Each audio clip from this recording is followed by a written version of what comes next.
Okay, guys. So I'm currently sitting here in Dubai with my wife Kirit, my cousin Jin, Rajinder Sharma, and his wife, my Barbie, Divanshi. And Jin is going to be the first one to answer some questions. Here he is. Hey guys. So as I mentioned, Jin, the questions, they're personal, but also we want to get as much of the family to be involved, and I'd like to ask you to answer a question on behalf of your dad, if you don't mind. Yeah, sure. So we have a whole list of questions that our lovely family have submitted. Please choose any question that you feel is relevant. Okay. Go ahead.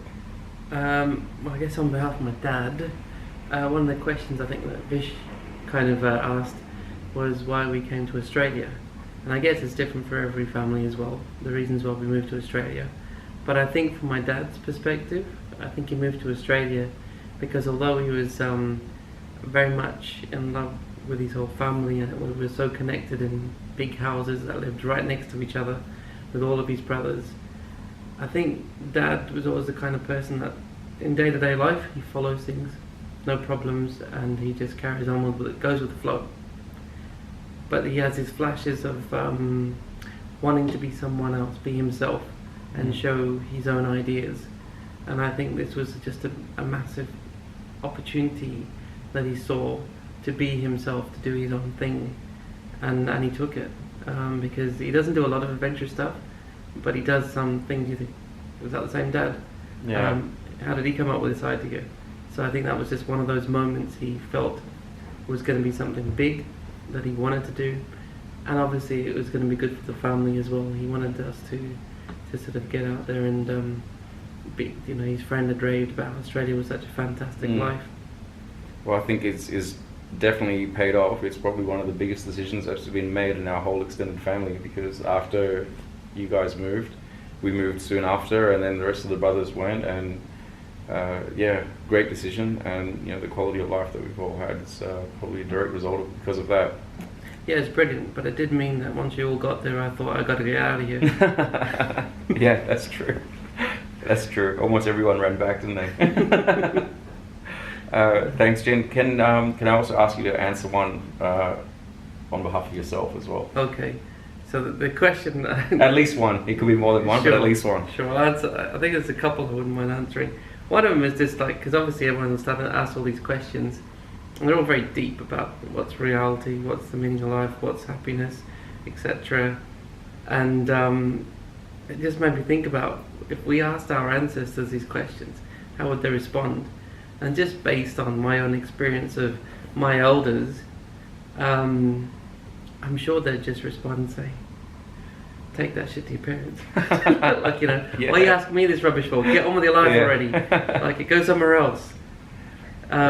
So that's why I thought I'd just come up with some humorous way of giving people options. Yeah, sorry, I'm just going to read your question out. Uh-huh. Where is it? It should be here somewhere. Okay, so Jin's question. What would be your response to your descendants if they asked you random questions about life? A, who are you again? B, piss off. C, take that shit to your parents. D, $100 per hour for answers is the going rate. E, unless it's about my village in India, how the F would I know? F, I'm so glad you asked. Come, let's sit down and work through all your questions about life. So, thanks for your honest answer. But the truth is, he's sitting here with me now going through it, so... C. Yeah. Alright, perfect. Yeah. And you wanted to answer another couple? Yeah, Sonny came up with this one as well, isn't it? Is it? About the success? Yeah, 5 things, is it? Yeah. For success? Which is, what are the 5 things that you would measure success by, or a successful person by? And it's interesting Sonny should ask that question. I think there's a lot of things we measure success by, but Sonny, in your case, if you could just achieve one of whatever those 5 are, we would be happy. We'd be all pretty chuffed. So, yeah, 1. Focus on 1. Baby steps. Nice. Any more? You go for it. If there's any other questions you have, I'm a wise man.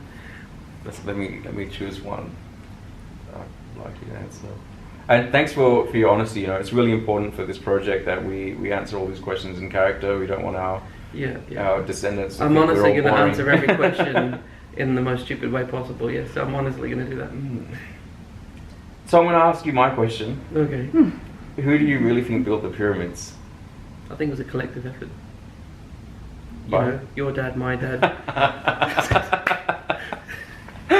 Well, actually, there was a time Uncle Shindy actually told me that, you know, the Brahmins used to use the pyramids to pray. Oh yeah, This was just after Sheena's wedding. We were driving to Albany, and at the same time, he told me the Brahmins use the pyramids to funnel the energy. Also told me that there's a shivling in Mecca.